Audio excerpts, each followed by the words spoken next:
Hi, my name is Simon Harris. I'm a sculptor from Western Australia.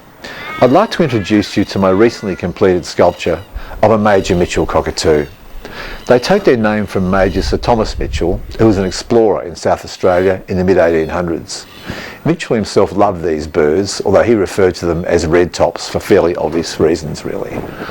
The males and the females are quite similar, the only difference being the males are a little bigger, the females a little smaller, and with some colouring differences in the crest. Other than that, they're pretty hard to tell apart, really.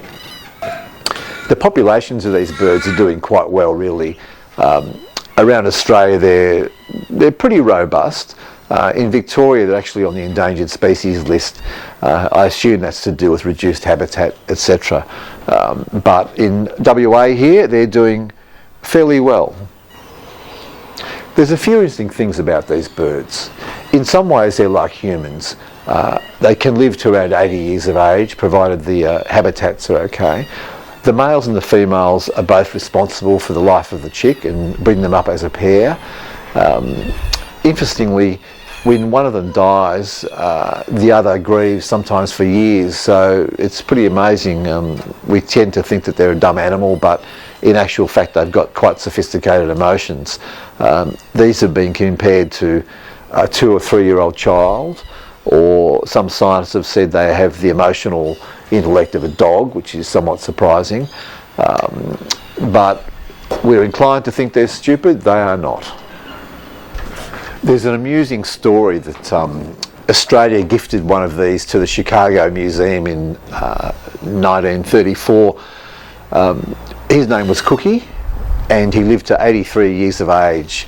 Apparently he was a beloved member of in the zoo, very popular with kids, as one can imagine, and provided an awful lot of joy to an awful lot of people for many years. So who would have thought one of our prized exports by the sound of things. This particular sculpture was commissioned by a West Australian by the name of Brett Pollock. Brett fell in love with these birds as a 4-year-old staying on cattle stations, and he's had a lifelong passion for them.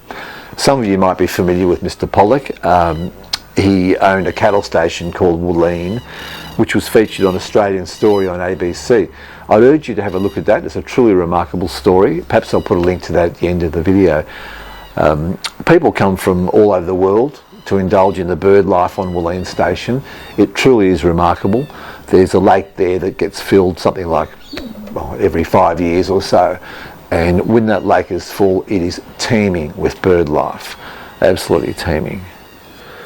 I was fascinated to learn that Australian birds frequently live twice as long as birds in the Northern Hemisphere. Pretty amazing when you think about it. Scientists put that down to the fact that the Australian climate, with its floods and its fires and its drought, etc., provided a pretty harsh environment for these birds to live, and only the toughest survive. So we are left with some super Aussie birds, it seems.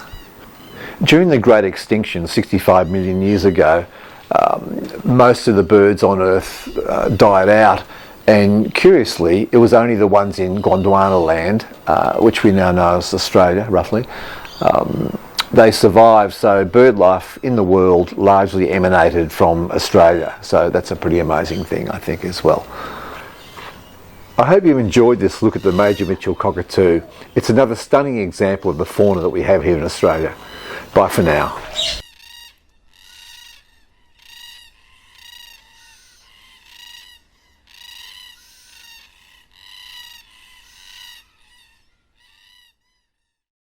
So Simon, are you thinking of writing a script for your cockatoo video? Nah, I think I'll just wing it.